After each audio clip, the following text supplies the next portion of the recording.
April 18, 1982. The body of a woman was discovered along the banks of the Black Warrior River in Tuscaloosa County, Alabama. A thorough examination revealed that she had been sexually assaulted, strangled, and then beaten. The dirt around her body had been disturbed, leading to the assumption that she'd clearly fought back against her killer. Despite being discovered within hours of her death, no one knew who she was. Within the weeks that followed, a few witnesses came forward, claiming to have encountered a woman who matched Jane Doe's description. On August 16th, 2 days before she was murdered, Jane Doe flagged down 2 individuals along Roberts Cemetery Road. She and an unknown male had been involved in a minor car accident. The witnesses stated that Jane Doe was standing in front of a Ford LTD, possibly a model from 1973 or 1974. The unknown male sat in the passenger's seat and was visibly upset.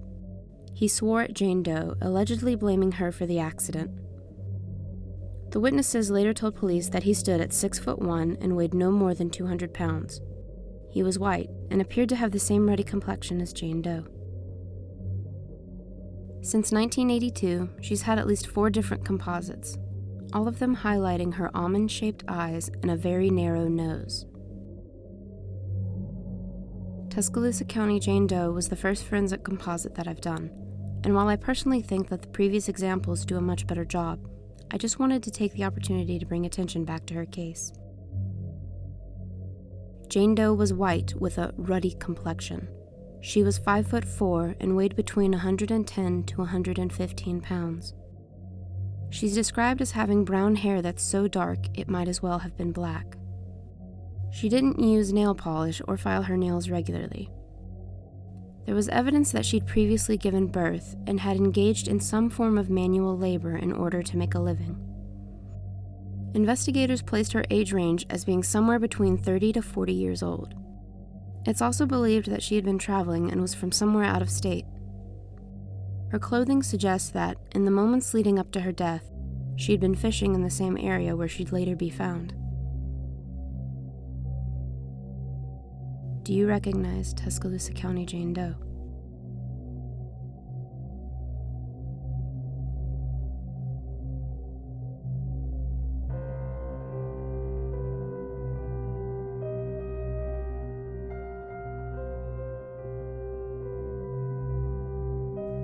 On January 17, 1980, an anonymous 911 call was made to Sacramento County Dispatch. The caller reported that a young male lay deceased in the Southside Park sports field near a set of bleachers. When the police arrived, the caller was nowhere to be found. Instead, they saw the body of a John Doe. Someone had shot him once in the head at point-blank range. When various composites of the John Doe were released to the public, employees from a Burger King located within a nearby Greyhound bus station came forward and claimed to have interacted with the individual. The man didn't give his name, but stated that he was from Los Angeles. Unfortunately, this didn't narrow things down, and the case was at a dead end. Having found no other composites of the John Doe online, I decided to recreate his image based on his description, clothing, glasses, and the Burger King cup that he'd been drinking from. Sacramento John Doe is described as a white and/or Hispanic individual that stood between 5'7" to 5'9". He weighed 147 pounds. John Doe had brown eyes and reddish-brown hair. He was sporting a mustache and a goatee at the time of his demise. Stretch marks on his stomach indicate that he'd recently lost a significant amount of weight. An autopsy later revealed that he also had his appendix removed. Whoever knew John Doe in life may remember him as a larger individual that smoked cigarettes. Found near his body was a pair of glasses and a Burger King cup. John Doe wore blue Adidas jogging shoes with a gold stripe and a dark blue Sigalo pullover sweater.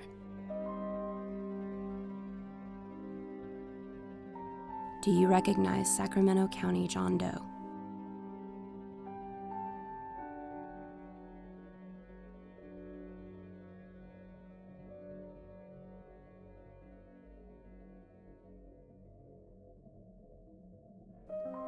On March 25, 2000, An unidentified female was found in a small body of water in Clinton, Maryland. Though decomposed beyond recognition, investigators were able to determine that she was African American, around 5'3", weighed no more than 130 pounds, and had most likely perished several weeks before she was discovered. Her time of death has been placed sometime between late 1999 and early 2000. Two things that stood out the most with this Jane Doe was her age range and clothing. She's believed to be between the ages of 13 and 35, so she may have been a teenager, young adult, or a fully grown woman. As for her accessories, Jane Doe was wearing a multicolored Tweety Bird wristwatch, a medium-sized jean jacket, pink nail polish, and a white beige t-shirt with 1995 Special Olympics World Games, New Haven, Connecticut, USA, on the front. Investigators were also able to determine that she had 12-inch hair extensions and was a victim of foul play. On the tag of the shirt, written in black marker, were the initials CS. It's unknown if these letters stood for the Doe's real name or if they belonged to someone who had given her the shirt.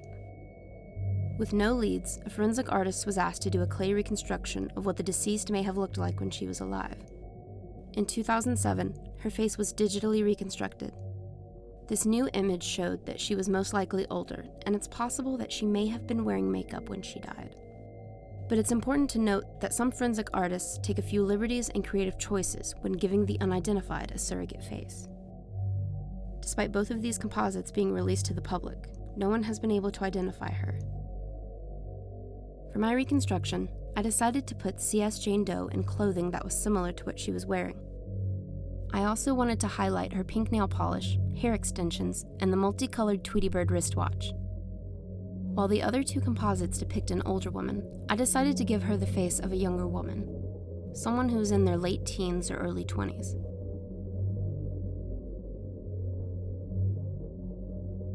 Do you recognize CS Jane Doe?